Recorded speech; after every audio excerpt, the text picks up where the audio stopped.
pamuno para sa pagbabago. Sawa na ang bayan ko sa Rodrigo Duterte para sa tunay na pagbabago.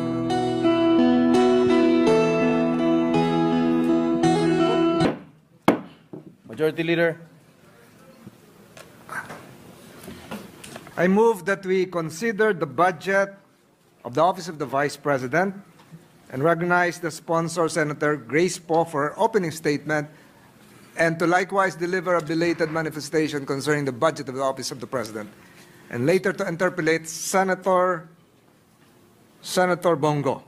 I so move, Mr. President. Senator Grace Poe is hereby recognized. Thank you, Mr. President. I would just like to insert into the records the budget for the Office of the President earlier, and also our message of welcome to the delegates that were here earlier. And now I would like to welcome also the Office of the Vice President, headed by the Vice President herself, Honorable Vice President Sara Duterte. It is my duty to present the body's consideration the budget of the Office of the Vice President. With that, I'm ready to begin with any manifestation or questions. Thank you. Mr. President, Senator Ronald De La Rosa is seeking the floor. I move that he be recognized. Senator De La Rosa is recognized. Thank you, Mr. President, Majority Leader. Mr. President, before I would make a motion, I would like to make this manifestation that in the proper time, in the period of interpellation, if it is okay with the good sponsor, that I'm going to introduce some amendments to the OBP budget, if it's okay with the good sponsor. Yes, the proposal is welcome. Then it will depend on the body for the approval. Thank you, Mr. President, good sponsor. With that, I hereby move for the approval of the OBP budget. Before that, I think Senator Bongo Meron kami. wants to take the floor. I would like to take back my motion, Mr. President. Withdraw. Withdraw. I would like to withdraw my motion. Senator to give Bongo. way for the manifestation of Senator Bongo.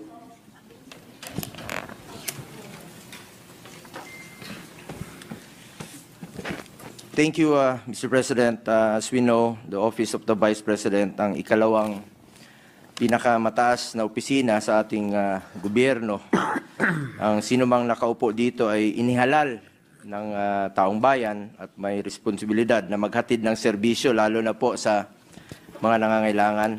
Sa totoo lang po, inihalal po ang Vice Presidente hindi lamang para umupo sa pwesto at maging spare tire. Kung gusto naman pong magtrabaho, ay bigyan po natin siya ng pagkakataong magtrabaho. Inihalal po siya na maglingkod at tumugon sa mga pangangailangan ng ating mga kababayan.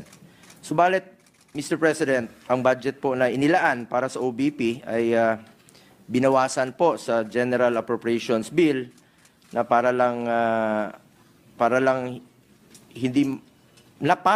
bang hindi mahalaga ang kanilang mandato. Mula sa original na panukalang budget na National Expenditure Program sa NEP, no, na 2.026 billion, ay binawasan po ito, naging 1.3 billion at nag-iwan na lang po ng 733 billion para sa taong 2025 at yung iba pa dyan ay naging zero. Mr. President, nakapagsagawa ng ating mga mahalagang programa po ang OBP na may direktang benepisyo naman po sa ating mga kababayan tuwing may bagyo, nasasalanta, tumutugon naman po ang Office of the Vice President.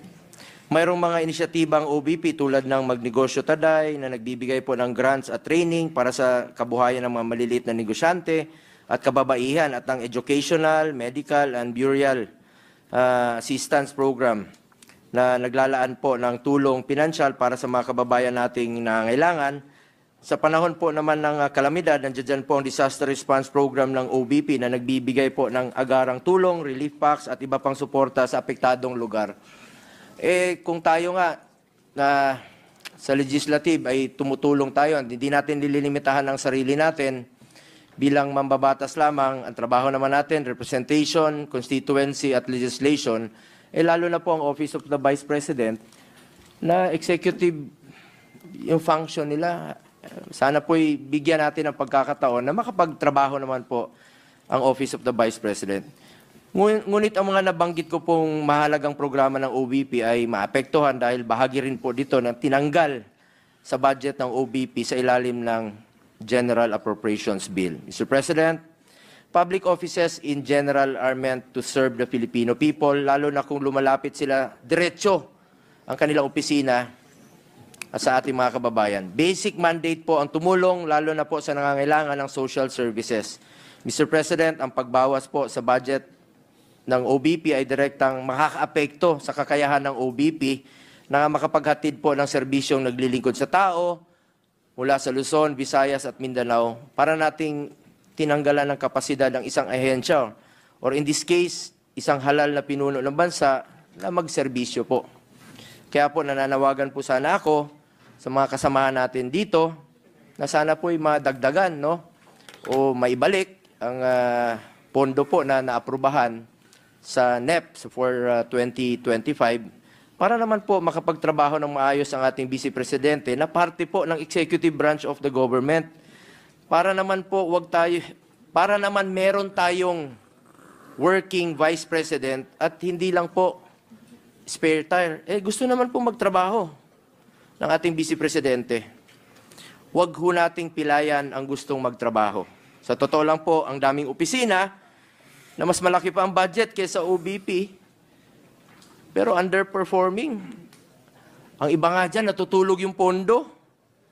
Ang daming programa na pilit sinasama sa mga program funds na hindi na po nagagamit, winawalis na po dahil hindi nagagamit yung pondo. Ito, gustong magtrabaho, sana naman po mabigyan ho natin ng pagkakataon ang opisina na gusto pong maglingkod sa ating mga kababayan. Maliit lang po na halaga yun eh. Kumpara po sa napakaliit na pie lang po yun sa kabuuang budget po ng ating bansa. Mr. President, huwag po nating ipagkait sa sambayanan ang serbisyong kanilang inaasahan, lalo na po sa panahong mas kailangan po ng taong bayan ang pagkalingan ng kanilang pamahalaan. Lalo na ngayon, panahon ng bagyo, dami pong naghihirap nating mga kababayan. Magtulungan na lang po tayo. Yun lang po ang panawagan ko sa inyo, magtulungan tayo. While we understand that some of OBP's programs are also being done by other government agencies, wala naman po sigurong masama kung bigyan po ng budget ang OBP para sa social services. Ito lang po aking pakiusap sana, para sa social services, para mas marami pang mabigyan po ng tulong at mas marami pa pong matutulungan. Sana po'y madagdagan o maibalik po ang pondo at hindi po masakripisyo ang layunin ng OBP na maghatid ng tunay na serbisyo sa ating mga kababayang Pilipino, lalong-lalo po yung mga nangangailangan. Let me repeat, yung social services sana po'y maibalik. Maraming salamat po, Mr. President. Thank you very much, Senator Christopher Bongo. Majority Leader. Senator... Before we recognize Senator Bato, I would like to convey also that the manifestations of Senator Bongo is noted, and at the proper time, Senator Bongo is free to introduce the amendments he would like to include for the Office of the Vice President's budget. Thank you. Yes, what is the pleasure of Senator De La Rosa? Mr. President, I would like to move for the approval of the OBP budget. I second the motion. Is there any objection? There being none, the motion is hereby approved. President, I seek a 1-minute suspension. Session is suspended for a minute.